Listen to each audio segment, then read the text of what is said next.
The emergency session of the Galactic Defense Council had been called at dawn, when the twin suns of Kepler Prime cast their harsh light across the crystalline towers of the capital. Representatives from 12 species sat around the circular chamber, their various forms of anxiety manifesting in different ways. The Zephyrians fluttered their translucent wings nervously, while the rock-like granite lords shifted their massive forms with grinding sounds that echoed through the hall. Admiral Vextar of the Centauri Federation stood at the center of the chamber, his scaled face grim as he activated the holographic display. The three-dimensional map showed the outer rim territories, where red markers indicated the advancing Xerian Empire fleet.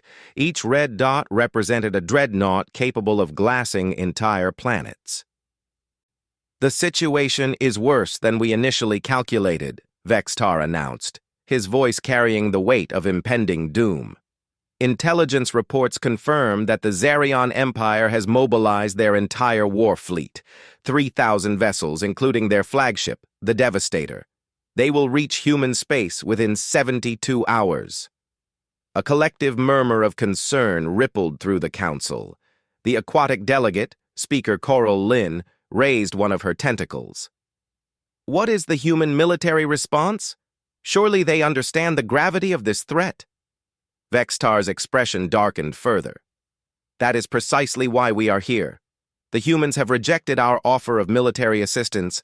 They claim they can handle the Xerian threat alone." The chamber erupted in various forms of disbelief. The insectoid hive mind representative clicked frantically, while the energy-based luminary pulsed with agitated light patterns. High Counselor Thane, the eldest member of the council and a being whose species had witnessed the rise and fall of empires for millennia, slowly rose from his hovering platform. "Admiral Vextar," Thane's ancient voice resonated with authority.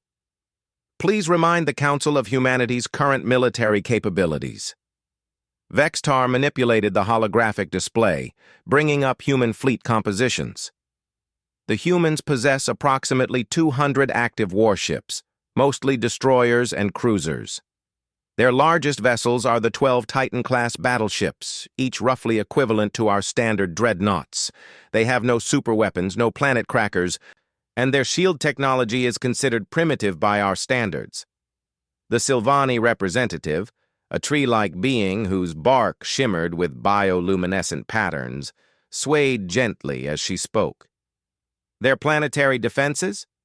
Basic orbital platforms and surface-to-space missile systems," Vextar replied. "Nothing that could withstand a sustained bombardment from Xerion plasma cannons." High Counselor Thane processed this information, his ancient mind calculating probabilities. "And the Xerion forces?" "As I mentioned, 3,000 ships led by War Commander Krakton himself. The Xerions have been preparing for this assault for 5 years. Their new dark matter weaponry can tear through most known defensive systems. Based on our combat simulations, human resistance will collapse within hours of the first engagement." The weight of this revelation settled over the council like a funeral shroud. Humanity had joined the galactic community only 50 years ago, and despite their relatively short membership, they had proven to be valuable allies. Their engineers had innovative approaches to technology, their diplomats were surprisingly effective, and their merchants had established profitable trade routes throughout the galaxy. More importantly, Earth sat at a crucial hyperspace junction. If the Xerians controlled that system, they would have a direct route to strike at the heart of Galactic Federation space. Speaker Coral Lynn's tentacles writhed with anxiety. "We cannot allow the Xerians to gain control of the Sol system. The strategic implications are catastrophic." "Agreed," rumbled Granite Lord Basalt, his voice like shifting mountains. "But if the humans refuse our aid, what options remain?" Admiral Vextar had anticipated this question. "We could position our fleets at the edge of human space, ready to intervene once their defenses fail. It would mean sacrificing Earth and the outer colonies, but we could potentially contain the Xerion advance at the secondary defense line." The hive mind's clicking intensified, translating through the universal communicator as urgent disagreement. Unacceptable. Humanity fought alongside us during the Plague Wars. Honor demands we assist them, even against their wishes. High Counselor Thane raised a weathered hand for silence. The chamber fell quiet. Save for the gentle hum of the life support systems, accommodating 12 different atmospheric requirements. "Has anyone considered," Thane said slowly, "that perhaps humanity knows something we do not?" The question hung in the air like an unexploded bomb. Admiral Vextar's scaled features twisted into what might have been confusion or irritation. "With respect, High Counselor, what could they possibly know that our combined intelligence services have missed? We have been monitoring Zerion military development for decades. Their capabilities are well documented." Thane's ancient eyes, clouded with age but sharp with intelligence, seemed to look beyond the chamber walls. Humanity is a young species, but they have survived and thrived in ways that have surprised us before. Remember the Titan negotiations? Everyone predicted they would fail diplomatically, yet they achieved peace where we could not. The luminary delegate pulsed with skeptical energy patterns. "That was diplomacy. This is warfare. The Zerians do not negotiate. They conquer or they destroy." "True," Thane acknowledged. "But consider this. Humanity fought among themselves for millennia before joining us. Their entire history is warfare. Every major technological advancement they achieved was born from conflict. Perhaps they understand something about combat that we have forgotten." Granite Lord Basalt's massive form shifted with what passed for a shrug among his people. Even if that were true, what could they possibly do against such overwhelming odds? The mathematics are simple. 3,000 ships against 200. Advanced weaponry against primitive defenses. The outcome is inevitable. Admiral Vextar nodded grimly. "Our projections show that even if humanity deployed every available ship in a desperate final stand, they would be overwhelmed within 6 hours of engagement. The Zerian dark matter weapons alone would cut through their hulls like plasma through ice." The chamber fell silent as each representative contemplated the grim reality. Humanity, for all their ingenuity and determination, was about to face extinction. The only question was whether their sacrifice would buy enough time for the rest of the galaxy to prepare proper defenses. High Counselor Thane slowly lowered himself back onto his hovering platform, his expression thoughtful. "Very well. We shall position our fleets as Admiral Vextar suggests. When humanity falls, we will be ready to contain the Zerion advance." As the council members began filing out of the chamber, discussing logistics and deployment schedules, none of them noticed the small communication device hidden among Thane's robes pulsing with a brief coded signal. A message had been sent to Earth. "They are coming. You have 72 hours." In the depths of space, the Zerion war fleet maintained its relentless advance toward Sol's system. War Commander Krakton stood on the bridge of the Devastator, his 4 arms manipulating tactical displays with practiced efficiency. The humans would be his greatest victory, and their defeat would pave the way for total galactic domination. He had no way of knowing that deep beneath the surface of Earth, in facilities that had never appeared on any galactic survey, humanity was putting the finishing touches on technologies that would redefine the very nature of warfare. The Council had been wrong about one crucial thing. Humanity had not rejected their aid out of pride or stubbornness. They had rejected it because they knew something that would soon shock the entire galaxy. The war would not last hours. It would be over in minutes. Admiral Sarah Chen stood in the command center, buried 3 kilometers beneath the Rocky Mountains, her eyes fixed on the massive holographic display showing the approaching Zerion fleet. The facility, known only as Deep Strike Command, had been constructed in absolute secrecy over the past 30 years. Not even the Galactic Council knew of its existence. "Fleet status report," Chen commanded, her voice steady despite the magnitude of what was about to unfold. Captain Marcus Webb, her chief tactical officer, consulted his displays. "All Ghost Fleet vessels are in position and fully cloaked. Phase drive systems are at optimal power levels. Quantum torpedoes are armed and ready." Chen nodded, her gaze shifting to Dr. Elizabeth Hawking, the chief scientist whose theories had made this moment possible. "Doctor, are you certain the temporal displacement calculations are accurate?" Dr. Hawking, a woman whose brilliant mind had been working on this project since she was a graduate student, adjusted her glasses nervously. "The quantum mechanics are sound, Admiral. We have run the simulations over 1,000,000 times. The phase variance will allow our ships to exist 0.03 seconds ahead of normal space-time. To enemy sensors, we will appear to be ghosts." The concept was revolutionary and terrifying in equal measure. Humanity had discovered that by manipulating quantum phase relationships, they could shift their vessels slightly out of temporal sync with the rest of the universe. Not true time travel, but something far more practical: the ability to exist in a state where enemy weapons would pass harmlessly through their ships, while their own weapons remained deadly. "Incoming transmission from the Zerion fleet," Communications Officer Torres announced. "They are demanding unconditional surrender." Chen smiled grimly. "Put them through." The holographic display flickered, and the imposing figure of War Commander Krakton appeared. His reptilian features were marked with ritual scars that told of countless victories. His 4 arms gestured dismissively as he spoke.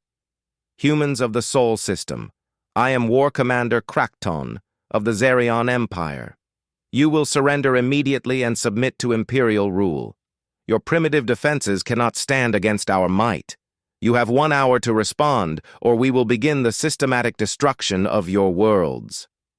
Admiral Chen stepped forward, her uniform bearing no rank insignia that Krakton would recognize.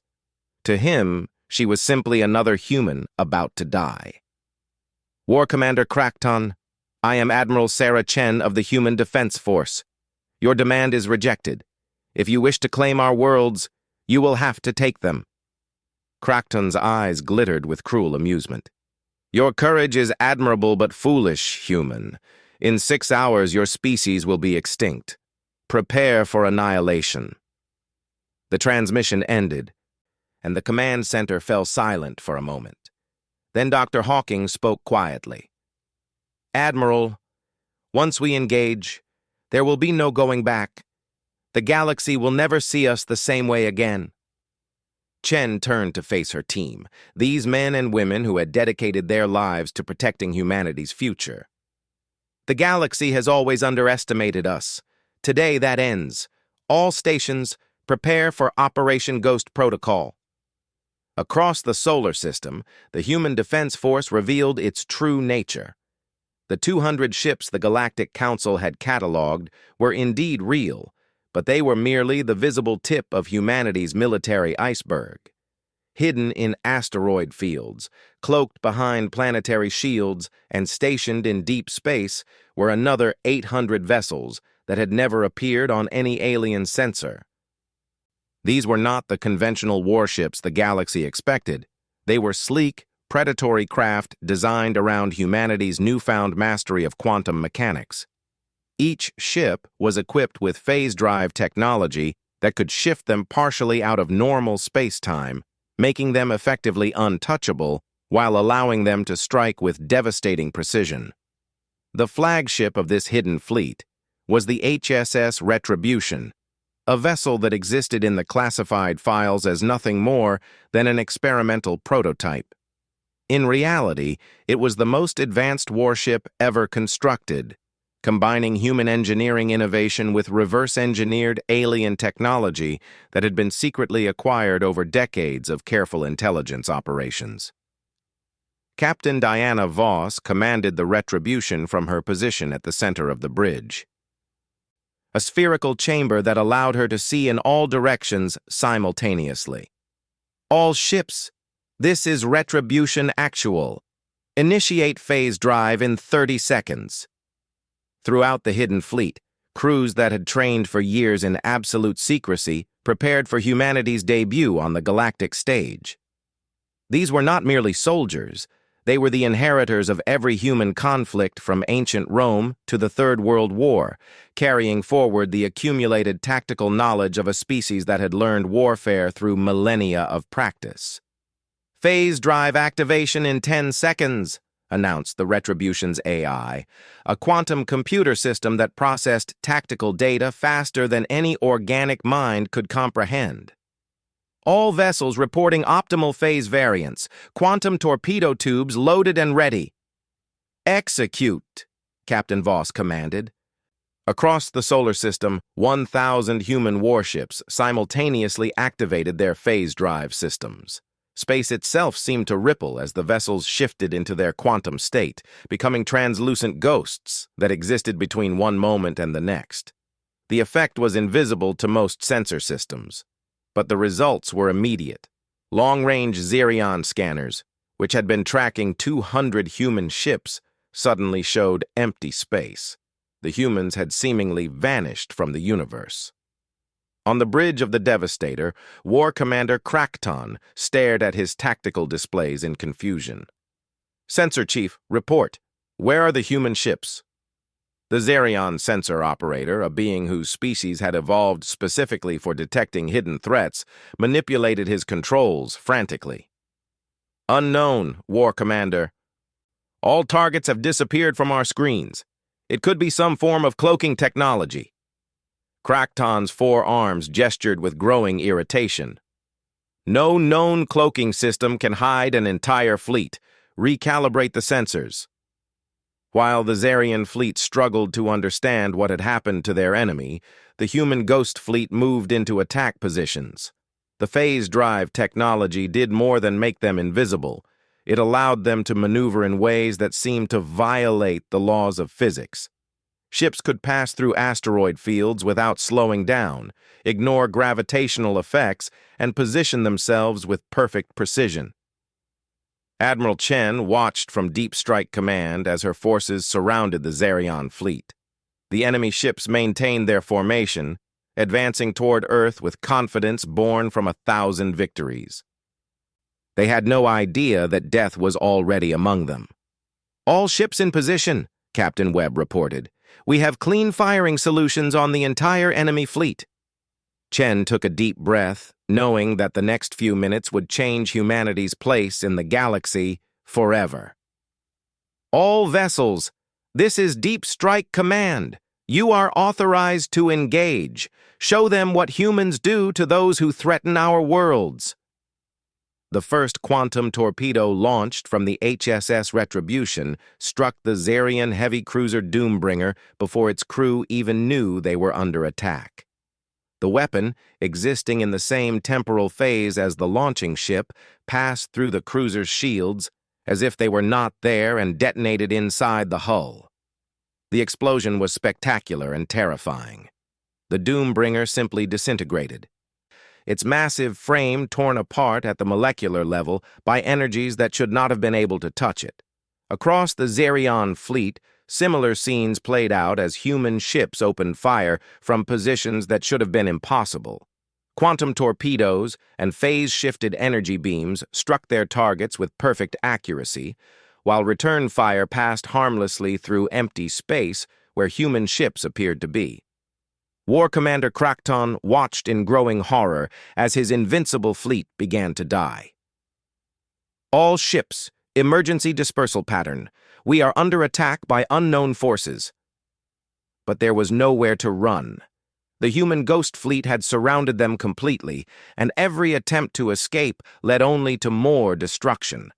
Ships that had conquered entire star systems were being destroyed by enemies they could not see, could not fight, and could not understand. In less than 10 minutes, the mighty Xerion Empire fleet that had seemed unstoppable hours before was reduced to burning wreckage floating in the void. Only the flagship Devastator remained, and it too was surrounded by death that came from nowhere. The bridge of the Devastator had become a scene of chaos and terror. War Commander Crackton, who had never known defeat in 2 decades of conquest, stood frozen as his sensor displays showed the impossible. His entire fleet had been destroyed in 12 minutes and 17 seconds. "War Commander," his communications officer called out, voice trembling with fear. "We are receiving a transmission on an open channel." Admiral Chen's image appeared on the main display, her expression calm and professional, despite having just orchestrated the most one-sided military engagement in galactic history. Behind her, the command center of Deep Strike hummed with quiet efficiency. "War Commander Crackton, this is Admiral Chen of the Human Defense Force. Your fleet has been neutralized. You have 2 options. Surrender immediately, and we will guarantee safe passage for your surviving crew, or continue this engagement and join your fleet in destruction." Crackton's reptilian features twisted with rage and disbelief. "This is impossible! No species possesses such technology. What weapons are you using?" Chen's smile was cold as winter steel. "The same weapons we have always used, Commander, human ingenuity applied with extreme prejudice. You have 60 seconds to decide." The War Commander looked around his bridge, seeing fear in the eyes of warriors who had terrorized the galaxy for generations. His tactical officer, a battle-scarred veteran of 50 campaigns, spoke quietly. "Commander, our weapons cannot lock onto targets we cannot see. Our shields are useless against weapons that ignore them entirely. We are defenseless." For a moment, Crackton considered ordering a kamikaze run toward Earth, hoping to take some humans with him in death. But as he reached for the command console, space around the Devastator seemed to shimmer, and suddenly 12 human warships materialized in perfect formation around his flagship. They had not uncloaked or dropped any stealth systems. They had simply chosen to become visible again, their quantum phase drives returning them to normal space-time. The message was clear. Humanity could destroy him at will, and they were choosing to let him live. "I surrender," Crackton whispered, the words like ashes in his mouth. 3 hours later, the emergency session of the Galactic Defense Council reconvened in shock and confusion. The chamber buzzed with urgent communications as representatives tried to process reports that seemed to defy all logic and understanding. Admiral Vextar stood at his position, his scaled face pale as he addressed the assembly. "Honored representatives, I have received confirmation from multiple sources. The Zarion invasion fleet has been completely destroyed. The engagement lasted exactly 14 minutes and 37 seconds. High Counselor Thane, who had been silent since the session began, finally spoke. "And human casualties?" "None," Vextar replied, his voice hollow. 0 human ships were destroyed. 0 human personnel were killed or wounded. The Zarians never managed to land a single successful shot. The chamber erupted in chaos as representatives demanded explanations, proof, verification. The mathematical impossibility of what they were hearing challenged everything they understood about warfare, technology, and the balance of power in the galaxy. Speaker Coral Lynn's tentacles writhed frantically. "How is this possible? Our intelligence indicated that humanity possessed only primitive weaponry." Granite Lord Basalt's voice rumbled like an avalanche. "Either our intelligence services are completely incompetent, or humanity has been deliberately deceiving us for decades." The hive mind's clicking reached fever pitch as it processed this new information.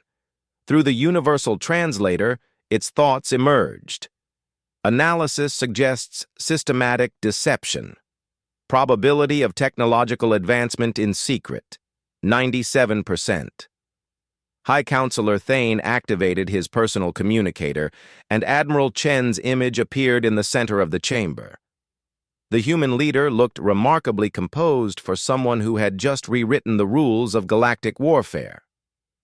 "Admiral Chen," Thane said carefully. The Council would appreciate an explanation of recent events. Chen nodded respectfully. Of course, High Counselor. Operation Ghost Protocol was the culmination of 30 years of research and development. We discovered methods of quantum manipulation that allow our ships to exist slightly outside normal spacetime during combat operations. The luminary delegate pulsed with agitated light patterns. Such technology should be impossible. Our greatest scientists have studied quantum mechanics for millennia. With respect, Chen replied, your scientists approach the problem from the perspective of species that evolved in stable environments. Humanity developed its understanding through constant warfare. When survival depends on innovation, you discover possibilities that others might consider impossible. Admiral Vextar found his voice, though it shook with the implications of what he was asking. Admiral Chen, what are humanity's intentions regarding this technology? Chen's expression became thoughtful. The same as they have always been, Admiral.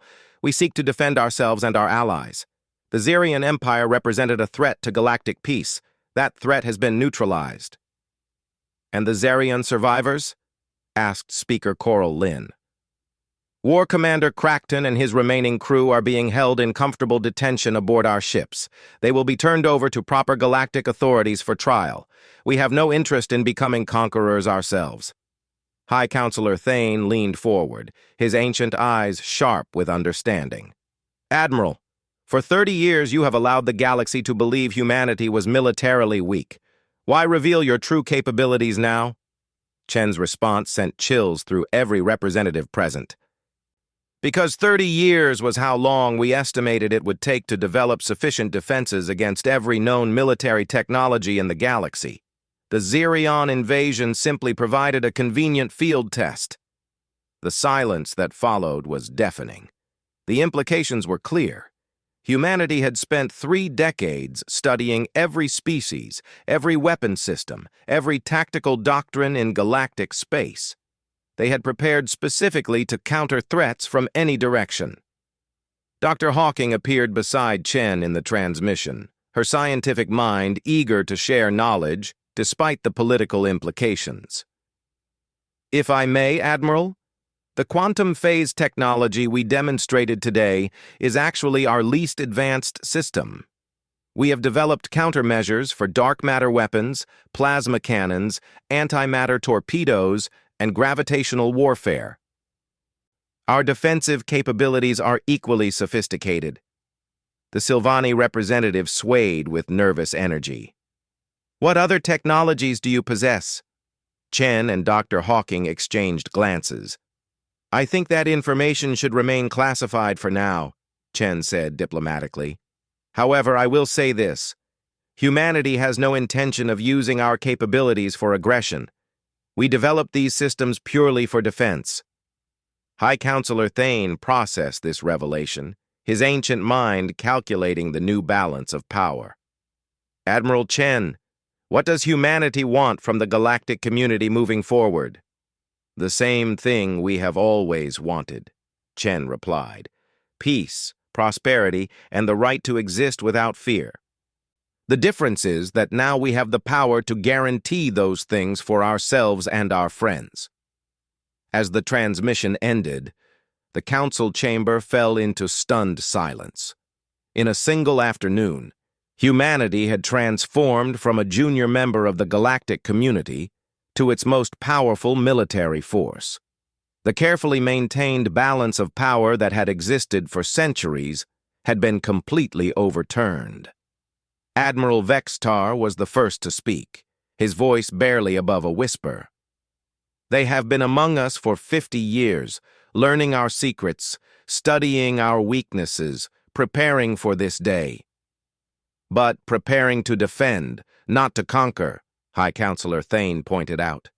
That distinction may be the most important factor in our future. 3 months later, the galaxy had settled into a new reality.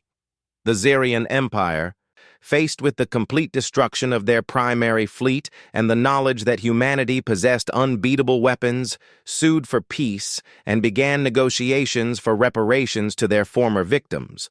Other aggressive powers across the galaxy suddenly became much more interested in diplomatic solutions to their conflicts.